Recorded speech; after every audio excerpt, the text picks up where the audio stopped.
Hello, everybody. This is Greg Alexander, and welcome to the SBI podcast. This is a rare show today for B2B marketing leaders to learn from a peer who is the top expert on customer engagement. Seth Godin's research has revealed that becoming a superstar takes about 10,000 hours of hard work. I think that was Seth who said that. I have a rare B2B marketing leader for you today who has 20 plus years of experience. That's 40,000 hours of marketing leadership experience, particularly in the omni-channel customer experience area. Today's guest, a graduate of Michigan State University, a Spartan, has been the chief marketing officer for B2B services firms specializing in customer engagement, including powerhouse Convergys. So I think you're going to learn a lot today. As Kathy will share with you, she's in the elephant hunting business. She's contributing to pipeline on deals north of $50 million and in some cases $500 million. And she's pioneering how to earn brand preference by generating content and sharing it with customers to drive pipeline attribution and go after these big elephant-sized deals.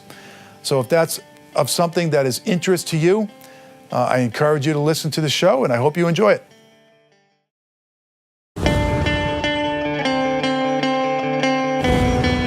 Welcome to the SBI podcast, offering CEOs, sales and marketing leaders ideas to make the number.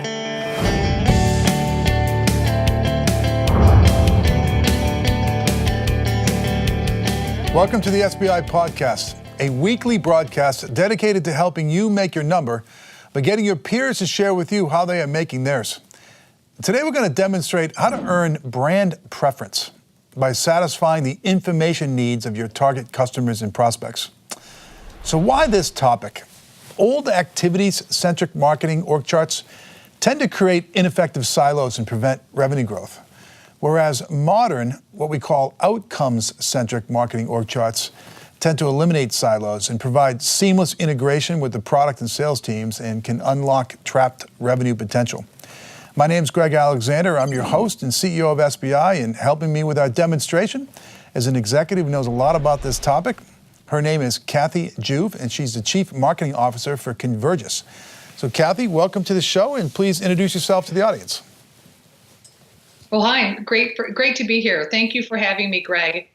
I'm Kathy Juve, and I'm the CMO at Convergys, which is the world leader in contact center outsourcing. We also provide analytics and technology and automation solutions to help our very large enterprise customers execute their customer contact strategies.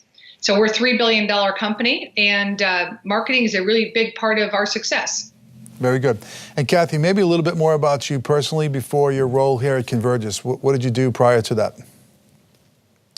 Yeah, so I have been going back and forth between sales and marketing for 25 years. Mm-hmm. So, and it's really helpful to me right now in my marketing role, having held the bag, run large teams, managed $500 million business units for sales, and really understanding what sales needs to be successful.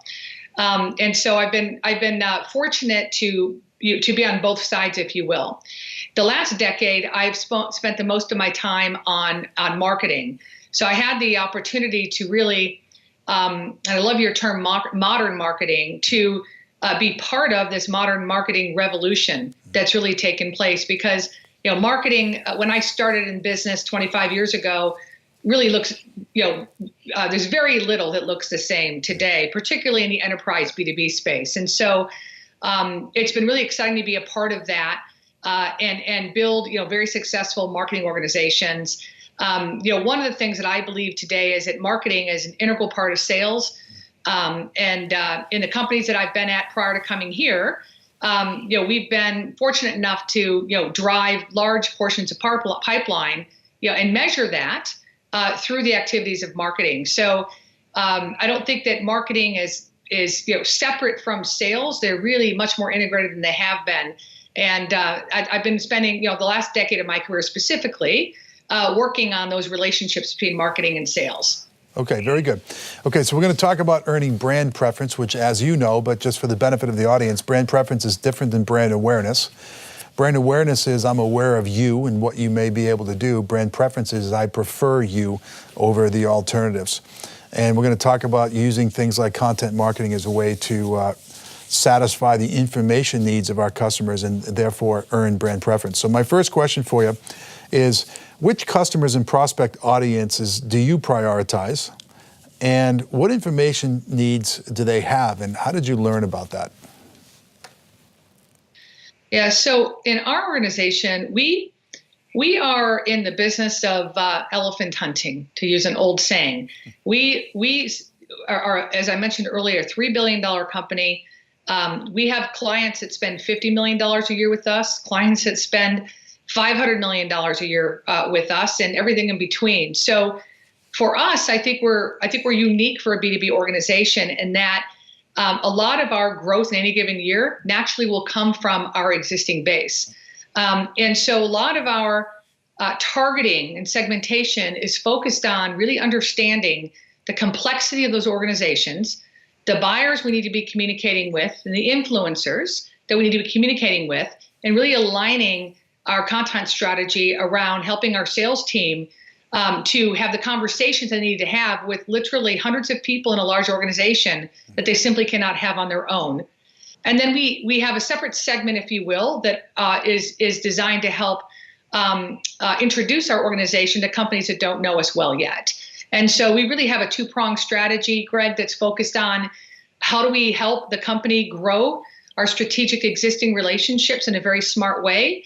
And then what are those right messages and who are the people we need to target to get introduced to or to pave the way for sales to have a conversation with a new prospect? Yeah. You know, I'm really excited to hear your answer because, you know, in B2B, for the most part, most companies are elephant hunters. So 20% of the revenue comes from 80% of their accounts. It's, you know, as compared to consumer marketing, relatively speaking, it's a very small number of accounts that we can go after. And there's pluses and minuses with that.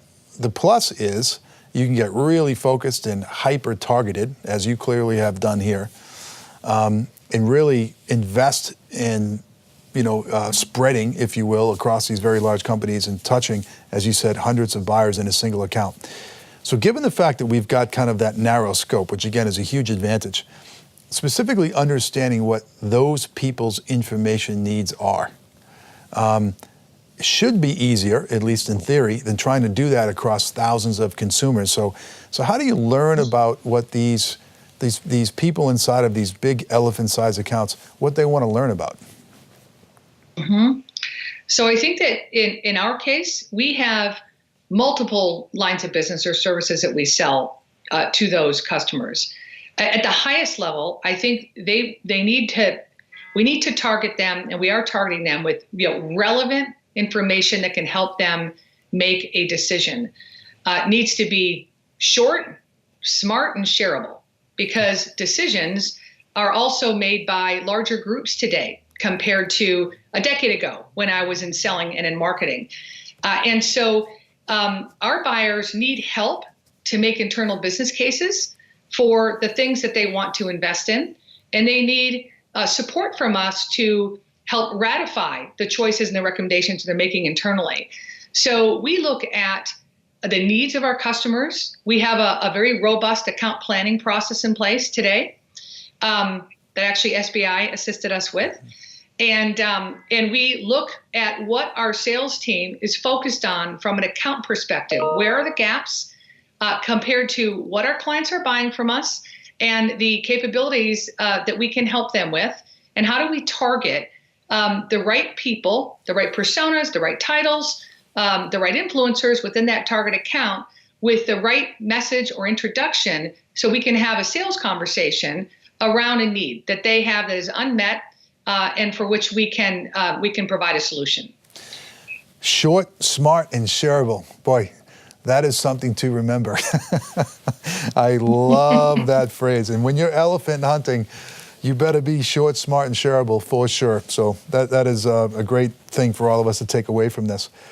All right, my next, I guess, line of questioning, which is going to combine a couple of questions here, is sometimes when I talk to your peers that are in a similar situations as you have explained here today, they're afraid to market to the customers because sales says, hey, those are my customers. I know these people. I don't want you spamming them, et cetera, et cetera, et cetera. Maybe because you have a long history in sales as well as marketing, you seem to have gotten over that hurdle, and you have this mutual account planning process with the sales team, and you're, I don't want to say allowed, but you're given permission to, but you're marketing to current customers.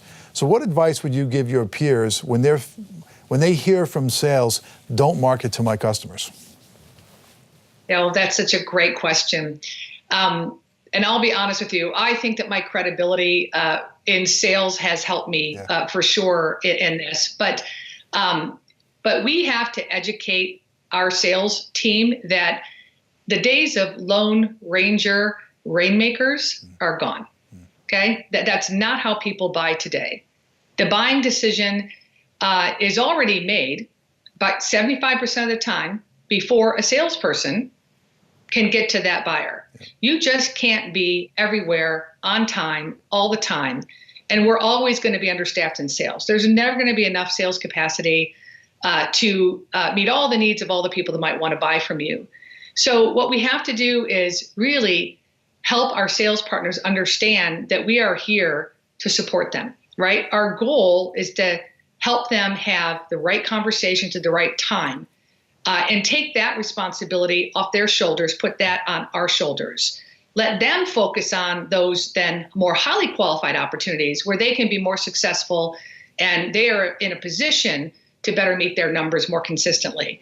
So I have found that if I sit down with the sales teams and I walk them through the data and really ask them as well, how do you buy a car? How do you buy your washing machine? How do you buy your mobile phone? Where do you start? Do you start by talking to the sales guy, or do you do all your research online somewhere else beforehand? And when you start to make it real for them and help them understand how different buying behavior is today, then they can realize, oh, I can't be at the beginning of that conversation. And then they'll loosen up the reins and give you control. But you have to constantly prove yourself to sales. We're very lucky right now. In fact, we're having an ongoing debate right now where I've got 3 different sales leaders begging to prioritize what goes next on the content calendar, right? And so, of course, a lot of things they want us to push are not the right things to push, so we have a different problem. And how to explain to them, well, no, that's not exactly how we're going to use content, but that's a great problem to have. But it takes time, and it takes real partnership with your sales counterparts. Yeah, that's a great story. That really is. That's what we would call a high-class problem, right? That's right. All right, my last question for you in this segment is, obviously you're producing content, you're going after these elephants, broad committee-based decision-making inside of these large enterprises, big stakes, 500 million type spenders. These customers and prospects are going to consume content other than yours. They're going to go to certain watering holes, if you will, to consume content. And usually the best practice is to get your content not only directly distributed to them, but indirectly through these other channels that they may be relying on to educate themselves. The trick there for the marketer is to understand where these people go to fulfill these information needs. So have you cracked that code? Yeah, I think so. We've made, particularly in the last year, we've made a significant we made a significant investment in understanding who those influencers are. And in our world, clearly they're the analyst community, right? So that's an important constituency that you need to be spending time on and understand their role in the buying process. And so, we have extended reaches out to the analysts that we think our customers are listening to, and we want to participate in those conversations. We want to work with them while they're building their content and sharing our points of view, so that it's also represented, because the analysts learn from the world leaders as well, which we are in customer service. So that's one constituency, but there are also multiple kind of aggregators out there and independent thought leaders who either are running events or webinars. They have large databases, they have large communities, and we're tied in very closely with many of them. We run webinars with them. We collaborate with them. We share, and sometimes we share some of our primary research with them to help enable their content creation. So the other way that we have found to be successful in those ecosystems is to smartly share. Everybody's struggling to build enough of the right content all the time. And we have so much of it, given our position in the marketplace, that if you give a little, you can get a lot. So we're really spending a lot of time with the third parties that our customers go to make sure that we can be discovered in their content and through their process as well. Fantastic. Okay, we're going to take a quick break from the interview to invite you to participate in a remarkable experience. Audience members, I'd like to personally invite you to the studio. What is the studio? The studio is our new one-of-a-kind, state-of-the-art, multi-million-dollar executive briefing center, and it was designed for leaders who are ready to turn up the volume on their revenue growth. We bring together emerging best practices, proven methodologies, and experiential learning all under one roof. These immersive sessions allow you to break away from the routine so you can focus on strengthening your skills and improving your performance. If this is something of interest to you, check out our website, salesbenchmarkindex.com/the studio to learn more about our new Executive Briefing Center. This is the SBI Podcast. We'll be back in just a few short moments.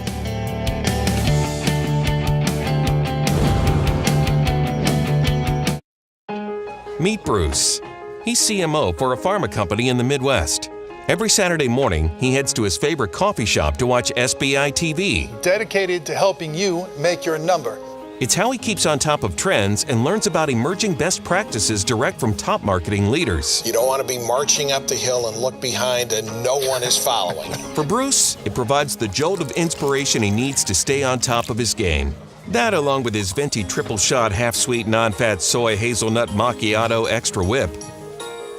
How do you SBI? Take it to the next level with an SBI workshop. Learn more at howdoyousbi.com.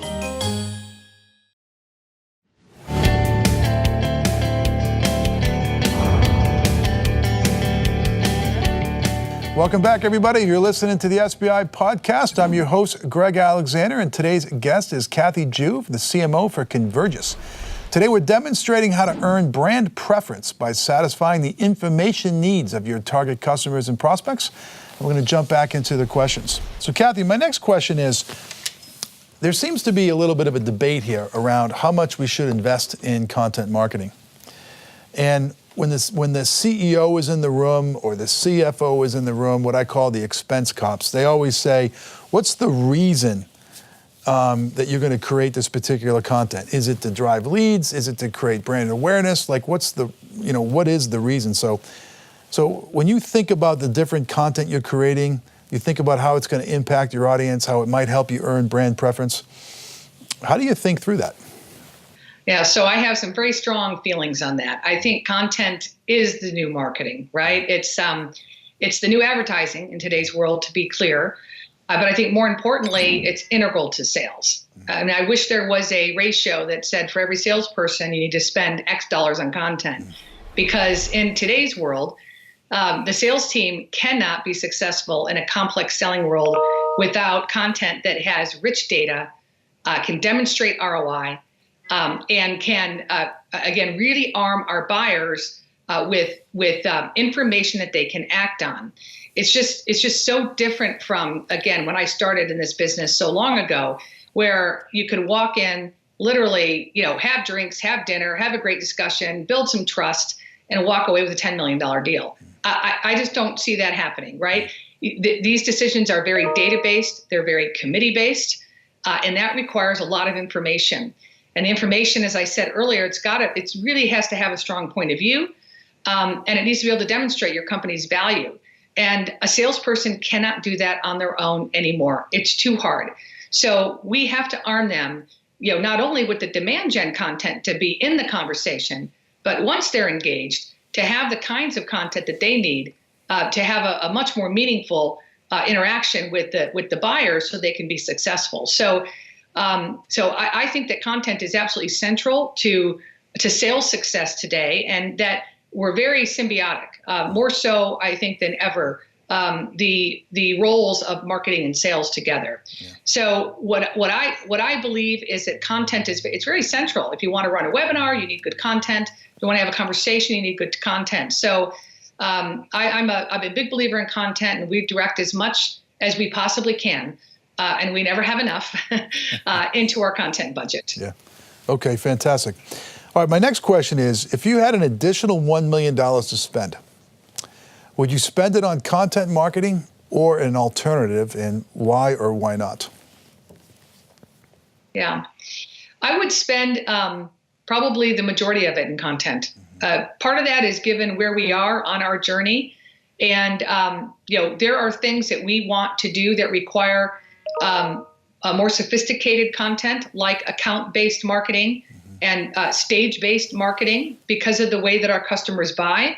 And so that requires, more investment in content, which of course would come in the form of more people that are experts to write this type of content. And then some of the other distribution channels that we'd like to continue to pump content through, other than our own database and the people that we know. And so I think the vast majority would go to content. I'm not doing trade shows anymore. No, those are not effective. They're impossible to measure. They're not really a good use of funds in our world today. So when you think about the kinds of things that drive the ROI, to me, I always come back to content right now. I'm sure there's an upper limit to it, but I could get a lot out of an extra $1 million. Yeah. We could drive a lot of revenue with that. Yeah, no question. When you think about account-based marketing, which obviously, given the fact that you're elephant hunting, is a perfect tactic for you to deploy, that requires developing content at the account level, like highly personalized just for that account, which is a very different approach to content marketing. Highly, highly, highly effective, but requires funding and staff and expertise. Sure. Yeah, so I agree. If I had an extra $1 million, that's probably what I would do with it as well. So we're on the same page there. All right, my last question for you in this segment, then we'll take another quick break, is let's talk about the staff. So when I talk to your peers, they all say, Greg, I agree with you 100%. You're preaching to the choir. I've got, 2.5 people to do this. All the things you're recommending I do is going to require 20 people. So how are we going to get all this done?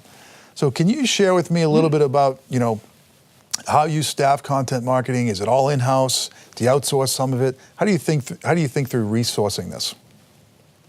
So I've got 3 sources. So one is our in-house dedicated staff, and it's not huge. We have about 4 to 5 FTE focused on content today. We use a couple of third parties to help us, but I think that the most valuable asset we have is this concept of crowdsourcing, right? We have 100,000 people in our company, and we have probably 30 to 50 truly expert SMEs. And so we've established a process that is very simple. We send out a questionnaire. We identify and network to understand where's the best practice, who's done something great. That makes its way to us. We have a process where we send that person a questionnaire that basically gives us the core information we need to build a story. And it's very data focused. I'm a huge believer in data and ROI. For example, one of the metrics our clients are very concerned about is NPS. That promoter score, if you're familiar with that, that's a measurement of customer satisfaction many of our clients use. So if we find out that one of our programs improved NPS by 20%, I have 50 customers that want to know how we did that, right? So we can tell a story around that. So we'll go find that person, send them a questionnaire, have them spend 30 minutes with us in an interview, and then that will go into our production team, and we can crank out that content. So we've gotten everybody involved in content. I think content is everybody's job. Yeah. And what I'd love to do is have even more people racing to get their stories told, so we can get people excited around the role that they're playing to help us be successful as a business. It's a great piece of advice, crowdsourcing. I'm hearing this a lot from CMOs. For those that aren't doing this, understand that you have brilliant people employed in your company, and as a marketer, you just have to extract their brilliance and package it up and distribute it in an exciting way. And most often, these people would love to do it. It's fun for them. You just have to provide a way of kind of a shared service of using survey tools like Kathy is doing, and just being able to do it at scale on a regular basis. So that's an effective way of getting a lot done with a small staff. Okay, let's take another break. So would you like to implement some of the things Kathy has spoken to you about today? If so, I think we can help you. Consider having one of our experts spend some time with you in a workshop.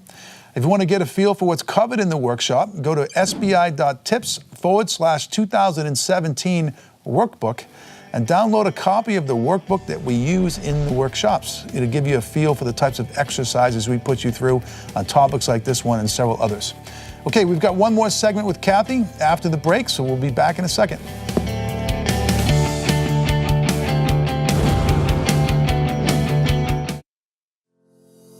Meet Tom. He's the CEO of a leading medical device company, and this is his business partner, the latest SBI workbook. Every day, Tom uses the workbook to guide his sales and marketing vision. The yellow sticky? That's his corporate strategy. The pink sticky? His product roadmap. The dog-eared section? That's where Tom's mapped out next year's growth plan. The stain on the cover? That's from the champagne he popped open when they made their Q4 number. That was a good day, wasn't it, Mr. Workbook? How do you SBI? Take it to the next level with the SBI Workbook. Order your copy today at howdoyousbi.com.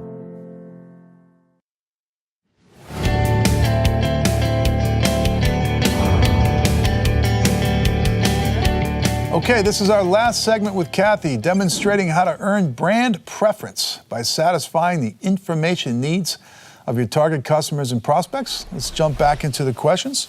So my first question is a doozy, and that is, and I get asked this all the time, so how do you budget for content marketing? Is it a separate line item, or is it part of another line item in the marketing budget? In our case, it's a separate line item. So we have some dedicated staff that sit in that line item, some shared, and I have specific budgets for the tools that we use and the things like marketing automation, and for our third parties that we leverage. Yep. So I think it's important enough to stand alone as a separate line item. Having said that, everybody in marketing is part of the content process. So if you have a product marketing role, part of your job is to produce a certain quantity of content every quarter that gets fed into that engine. So the content dollars are even more than what's in that budget typically, but it's important enough that in my budgets, it has a separate line item. Yeah. Sometimes when I ask that question of my clients, they say, no, I don't want to separate it out as a line item because then people can go after it. I'm going to kind of bury it in a campaign budget or the creative budget or what have you. Anything that is separated out on a line item, it's discretionary. The expense cops, as I like to call them, can come after it. So now you don't feel that way. So you feel that expose it, put it out there. You're not worried about people trying to grab it?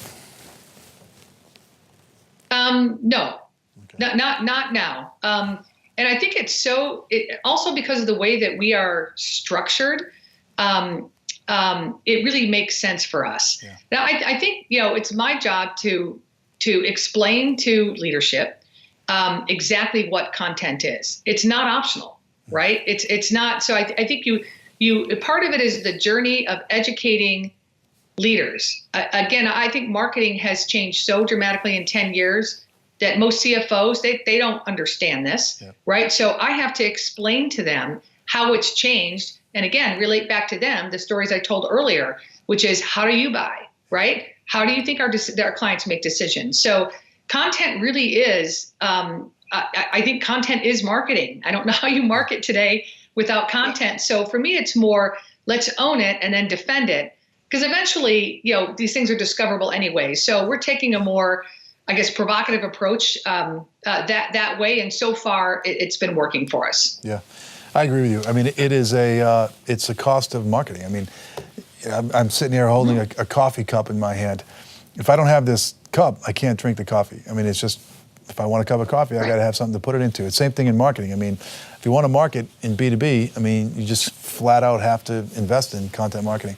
It wasn't always the case, but it clearly is the case right now. Okay, next question regarding tools and processes. So you mentioned a few tools. Marketing automation was one of them. Are there any other tools that you could educate the audience on? Maybe things like editorial calendars and production schedules and things of that nature? Yeah, so we have a really good process in place vis-a-vis our editorial calendar. So we have an editorial calendar. We're planning 4 months out today, but we have a list of things that we plan to do in any given calendar year. And so right now we're planning 4 months out. We've got an editorial calendar. The next 2 months are locked. There are content owners and production schedules for each one of those pieces of content. At any given point in time, we have anywhere from 7 to 10 pieces of content in various stages of completion. We meet weekly with all the stakeholders to review our progress. And it's really a very, very good process for us. It works really well. And so that's really how we're managing it today. Yeah. So when I hear editorial calendars, production schedules, you have a very well thought out process, which is great. I mean, 4 months out, that's a lot of visibility.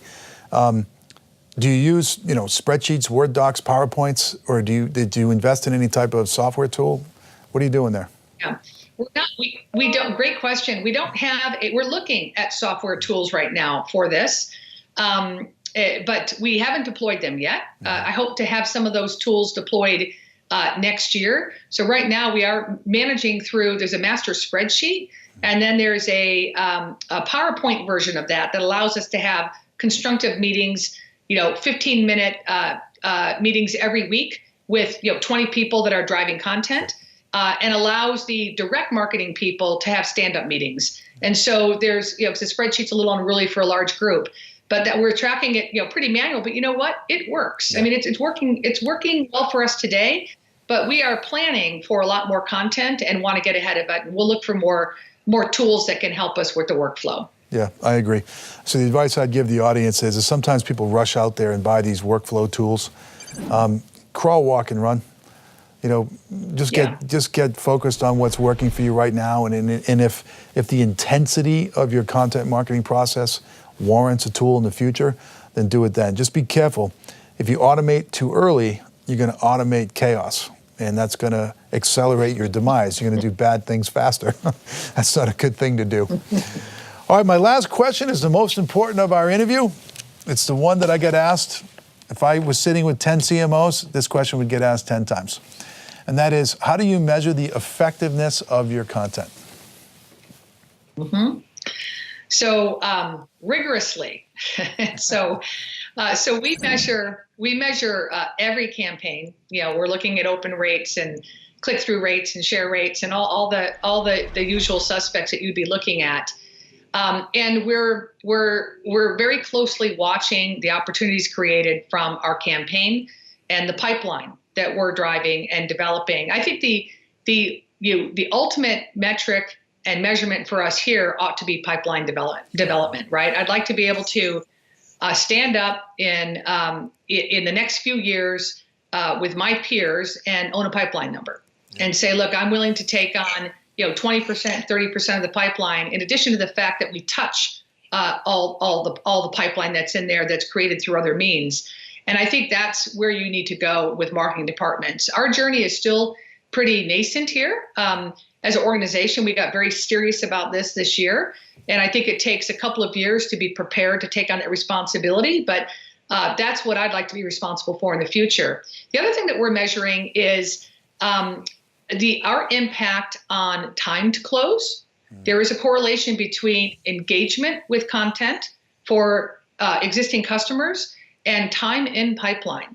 And I have seen this in my last 10 years in running marketing departments.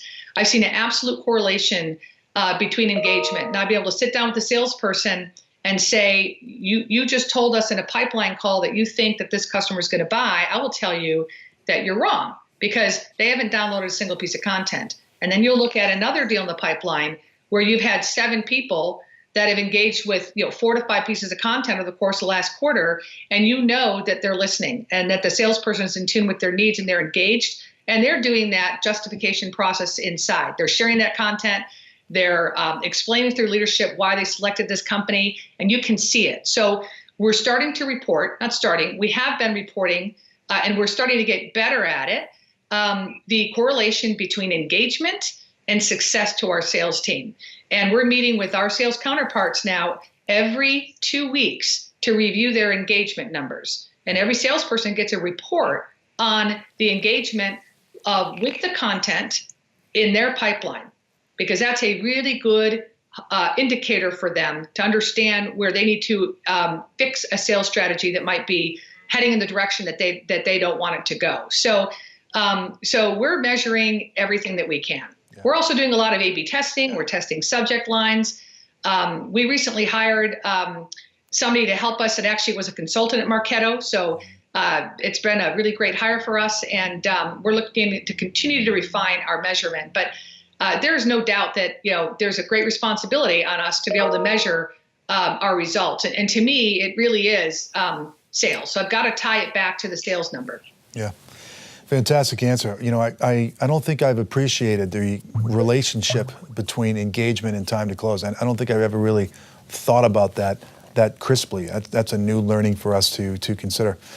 Well, Kathy, we're out of time, but this was a fantastic conversation. I know you're really, really busy, and I truly appreciate your generosity of giving your time to us. I think we all got a little bit smarter today. So thank you so much for being on the show. Oh, it's been my pleasure. Thank you so much, Greg. Okay, great. Have a good day. You too.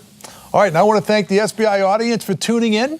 Last quarter, 64% of the listeners of this podcast listen to the show from the SBI mobile app.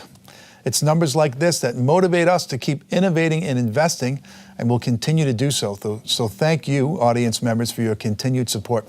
If you want to learn more about this topic or the other areas that we focus on, go to salesbenchmarkindex.com/register. This allows you to personalize your experience with our content. For example, you can choose the topics you're interested in and how often you want to learn about them. Okay, that's it for today. As always, until next time, I wish you good luck as you try and make your number. This has been the SBI Podcast. For more information on SBI services, case studies, the SBI team and how we work, or to subscribe to our other offerings, please visit us at salesbenchmarkindex.com.